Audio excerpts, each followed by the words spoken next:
नमस्कार, आप देख रहे हैं हमारा YouTube चैनल गौतम नवाचार। आज के इस वीडियो में हम शिक्षा की गुणवत्ता में सुधार के उद्देश्य से लर्निंग आउटकम आधारित एक आदर्श शिक्षण योजना का निर्माण कैसे कर सकते हैं, आइए आज हम इस वीडियो के माध्यम से जानेंगे। साथियों, मैंने यहाँ कक्षा 3, कक्षा 4, कक्षा 5 विषय गणित, इन तीनों कक्षाओं के कक्षा 3 का पाठ 11, कक्षा 4 का पाठ 7 एवं कक्षा 5 का पाठ 14, जिसमें विषय वस्तु दी हुई है धारिता।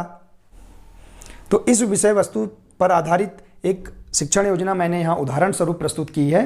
साथियों, राज्य शिक्षा केंद्र के निर्देश हैं कि कोई भी शिक्षक किसी अन्य शिक्षक की शिक्षण योजना की कॉपी बिल्कुल भी ना करें। वे अपने स्तर से उस कक्षा की पाठ्यपुस्तक एवं लर्निंग आउटकम आधारित टीचर हैंडबुक एवं दक्षता उन्नयन वर्कबुक का गहनता से अध्ययन करते हुए, उसका उपयोग करते हुए अपनी अपनी शिक्षण योजना तैयार कर सकते हैं। आइए साथियों, इस 9 कॉलम पर आधारित जो विषय वस्तु दी हुई है धारिता, जो तीनों कक्षाओं कक्षा 3, कक्षा 4, कक्षा 5 विषय गणित में है, इस पर हम कैसे शिक्षण योजना बना सकते हैं एक उदाहरण के रूप में बताया है। आइए साथियों, ये 9 कॉलम क्या हैं हम इनको जान लेते हैं।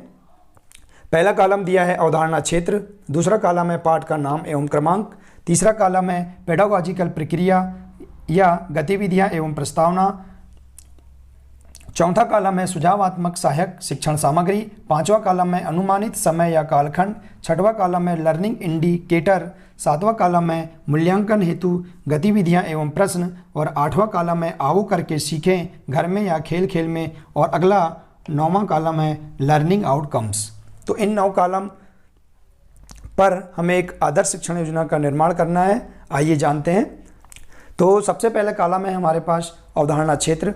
हम अवधारणा क्षेत्र वाले कॉलम को समझ लेते हैं कि अवधारणा क्षेत्र क्या होते हैं और इस कॉलम में हम किस प्रकार की जानकारियों को भरेंगे, आइए जान लेते हैं। साथियों, अवधारणा क्षेत्र का मतलब होता है कि हमने यदि उस कक्षा के उस विषय का जो भी हमने पाठ लिया है, उस पाठ में हम क्या क्या बच्चों को सिखाना चाहते हैं, ऐसे चिन्हित क्षेत्रों को हम इस अवधारणा क्षेत्र वाले कॉलम में लिख देंगे। जैसे कि मैंने यहाँ उदाहरण स्वरूप बताया है, अवधारणा क्षेत्र वाले कॉलम में ये जो मैंने पाठ लिया है, पाठ 7 जगमग जगमग, जो कि कक्षा 4 का पाठ 7 है, जिसमें धारिता के बारे में दिया हुआ है। तो हम इस पाठ में बच्चों को क्या क्या सिखाना चाहते हैं, ऐसे मुख्य चिन्हित क्षेत्रों को हम इस अवधारणा क्षेत्र वाले कॉलम में भर देंगे। जैसे मैंने यहाँ पहला पॉइंट लिखा है धारिता की समझ। तो बच्चों को हम धारिता की समझ कैसे विकसित करेंगे, यहाँ भी हम ऐसे पॉइंट को यहाँ लिख देंगे। इसी प्रकार से दूसरा पॉइंट बनाया है लीटर मिलीलीटर की समझ बनाना एवं इनका योग व घटाने की समझ। तो ऐसे भी पॉइंटों को हम यहाँ लिख सकते हैं। इसी प्रकार से धारिता की मात्रा की समझ बनाना। और अगला पॉइंट मैंने यहाँ लिखा है दीक्षा ऐप पर उपलब्ध वीडियो। तो इस प्रकार की जो जानकारियां हैं, जो पाठ से संबंधित मुख्य चिन्हित क्षेत्र हैं, उनको हम अवधारणा क्षेत्र वाले कॉलम में लिख देंगे। अगला कॉलम दिया हुआ है पाठ का नाम एवं क्रमांक। तो साथियों, हम पाठ का नाम और क्रमांक लिख देंगे। पाठ अगर यहाँ ले रहे हैं, उसको हम यहाँ नाम लिख देंगे और क्रमांक लिखेंगे। जैसे मैंने यहाँ कक्षा 4 का पाठ 7 जगमग जगमग उदाहरण स्वरूप बताया है, तो हम इस पाठ को यहाँ पर लिख देंगे। तीसरा कॉलम है पेडागॉजिकल प्रक्रिया या गतिविधियां एवं प्रस्तावना। तो साथियों, हम इस कॉलम को जान लेते हैं कि पेडागॉजिकल प्रक्रिया क्या होती है। तो साथियों, पेडागॉजिकल प्रक्रिया बाल केंद्रित एवं प्रारंभिक स्तर की होना चाहिए और इसमें शिक्षक को बहुत ही रोचक ढंग से गतिविधियां कराकर बच्चों में अवधारणा क्षेत्र को विकसित करना चाहिए और बच्चों को अवसर भी दिए जाने चाहिए। तो मैंने यहाँ पर इस पाठ से संबंधित कुछ गतिविधियां यहाँ पर कराई है, जिनको मैंने यहाँ लिखा है। आप अपने स्तर से भी लिख सकते हैं। जैसे मैंने यहाँ लिखा है शिक्षक विभिन्न आकार के बर्तनों को कक्षा कक्ष में लाकर उनके आकार व उसमें कितना पानी भरा जा सकता है के बारे में बताएंगे। तो हम इस प्रकार की गतिविधियां करा सकते हैं। शिक्षक विभिन्न आकार के बर्तनों को कक्षा कक्ष में लाकर उसमें कितना पानी भरा जा सकता है, इसके बारे में बताएंगे। जैसे और दूसरा पॉइंट मैंने यहाँ बताया है दैनिक जीवन में लीटर मिलीलीटर की समझ के लिए विभिन्न खाली बोतलों को एकत्रित करके उसमें लीटर मिलीलीटर के अलग अलग माप बनाएंगे और गतिविधि करेंगे। तो दैनिक जीवन में जो लीटर मिलीलीटर की समझ के लिए शिक्षक क्या करेंगे, विभिन्न खाली बोतलों को एकत्रित करके बच्चों से एकत्रित करवाएंगे और उसमें लीटर मिलीलीटर के अलग अलग माप बनाएंगे और गतिविधि करेंगे। तो इस प्रकार के पॉइंटों को आप यहाँ जोड़ सकते हैं। आप अपने स्तर से पॉइंटों को अलग अलग जोड़िए। चौथा कॉलम है सुझावात्मक सहायक शिक्षण सामग्री। तो साथियों, सुझावात्मक सहायक शिक्षण सामग्री, इस कॉलम को हम जान लेते हैं। तो साथियों, शिक्षक कक्ष में उस विषय वस्तु को पढ़ाने के लिए पाठ्यपुस्तक के अलावा और भी अन्य सहायक शिक्षण सामग्री का उपयोग करता है। तो इन्हें हम क्या बोलते हैं, सहायक शिक्षण सामग्री कहते हैं या TLMs कहते हैं। जैसे हम इस पाठ को पढ़ाने के लिए हमने क्या क्या उपयोग में लाया है, उनको हम इस कॉलम में लिख देंगे। जैसे मैंने यहाँ उदाहरण स्वरूप बताया है, विभिन्न प्रकार के बर्तन, दूसरा है खाली बोतलें, लीटर, जो हम लीटर जिससे हम माप सकते हैं, इसको भी हम यहाँ TLM के रूप में ले सकते हैं। फिर पानी और अन्य है डिजिलैब सामग्री। तो हम यहाँ पर एक महत्वपूर्ण बिंदु हम जोड़ सकते हैं अभी, डिजिलैब सामग्री, इसे भी हम TLM के रूप में हम यहाँ पर लिख सकते हैं। तो इस प्रकार से सुझावात्मक सहायक शिक्षण सामग्री वाले कॉलम में ऐसी जानकारियाँ हम भर सकते हैं। आप अपने स्तर से जानकारियाँ भरें। अगला है अनुमानित समय या कालखंड। मतलब हम इस पाठ को कितने कालखंड में हम इस पाठ को पूरा कर लेंगे, इस प्रकार की जानकारी यहाँ हम भर देंगे। जैसे हमने ये पाठ लिया हुआ है कक्षा चौथी का पाठ 7, हम इस पाठ को 5 कालखंड में अगर पूरा कर लेते हैं, आप अपने स्तर से 6 में या 4 में या 3 में, जो भी आप अपने स्तर से जितने कालखंड में इस पाठ को पूरा करेंगे, इस प्रकार की जानकारी यहाँ भर सकते हैं। जैसे मैंने यहाँ 5 कालखंड और प्रति कालखंड का समय निर्धारित है 40 मिनट या 45 मिनट, जो भी समय निर्धारित है उसको हम यहाँ भर सकते हैं। इसी प्रकार अगला कॉलम है लर्निंग इंडिकेटर। तो साथियों, लर्निंग इंडिकेटर क्या है, हम इसे जान लेते हैं। मतलब लर्निंग इंडिकेटर का मतलब होता है सीखने के संकेतक। मतलब सत्र के दौरान बच्चा क्या सीख रहा है और अधिक क्या सीखने की आवश्यकता है, ऐसी जानकारियाँ हम इस कॉलम में भर सकते हैं। जैसे मैंने इस पाठ से यहाँ जानकारी ली है कि बच्चा क्या सीख गया है और उसे और अधिक क्या सीखने की आवश्यकता है, तो मैंने यहाँ जानकारी भरी है।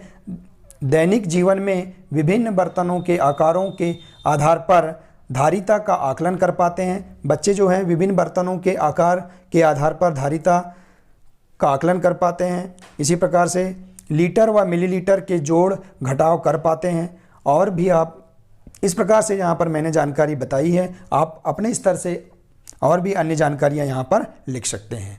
अब अगला कॉलम है मूल्यांकन हेतु गतिविधियाँ एवं प्रश्न। तो साथियों, हम इस कॉलम को जान लेते हैं। मूल्यांकन हेतु गतिविधियाँ एवं प्रश्न क्या होते हैं, आइए हम जान लेते हैं। तो पाठ्यपुस्तकीय ज्ञान को याद करने की क्षमताओं का परीक्षण किया जाता है इसमें, और विद्यार्थी के सोचने की प्रक्रिया कैसी है, यह भी पता लगा पाएँ कि विद्यार्थी ने क्या सीखा है। और इसमें इस कॉलम में ऐसे प्रश्नों को शामिल करना चाहिए जो बच्चों के सामने चुनौती को पेश करें। तो इस प्रकार के हम कॉलम में बच्चों से प्रश्न पूछ सकते हैं और अन्य गतिविधियां करवा सकते हैं। जैसे मैंने यहाँ पर उदाहरण स्वरूप बताया है, अंदाज़ा लगाओ। पहला है, एक बड़ी टंकी व एक बाल्टी, इन दोनों में किसमें कम या ज़्यादा पानी आएगा। तो बच्चों से हम ऐसे प्रश्नों को हम पूछ सकते हैं कि किसमें जो पात्र है या जो बर्तन है उसमें किसमें अधिक पानी आएगा, किसमें कम पानी आएगा। इसी प्रकार से और भी प्रश्न कर सकते हैं, हल करिए। जैसे 5 लीटर और 7 लीटर को जोड़िए। इसी प्रकार 10 लीटर में से 5 लीटर को घटाइए।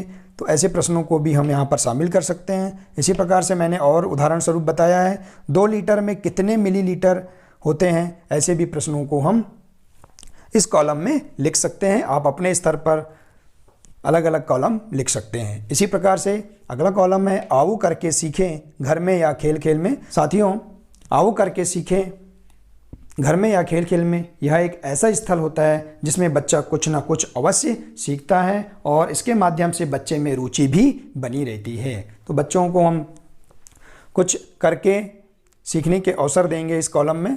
इस कॉलम में ऐसी जानकारियां भर सकते हैं। जैसे मैंने यहाँ बताया है, शिक्षक बच्चों को विभिन्न बोतलों को एकत्रित करवाकर उनसे लीटर व मिलीलीटर मापक बनाकर पानी की मात्रा मापते हैं। मतलब बच्चों को कुछ अवसर प्रदान करेंगे, यहाँ कुछ करने के लिए देंगे। तो जैसे शिक्षक बच्चों को विभिन्न बोतलों को एकत्रित करवाएंगे और उनमें उन बोतलों को लीटर व मिलीलीटर मापक बनाएंगे उन बोतलों से और पानी को मापने के लिए कहेंगे। ऐसे हम गतिविधियां करवा सकते हैं।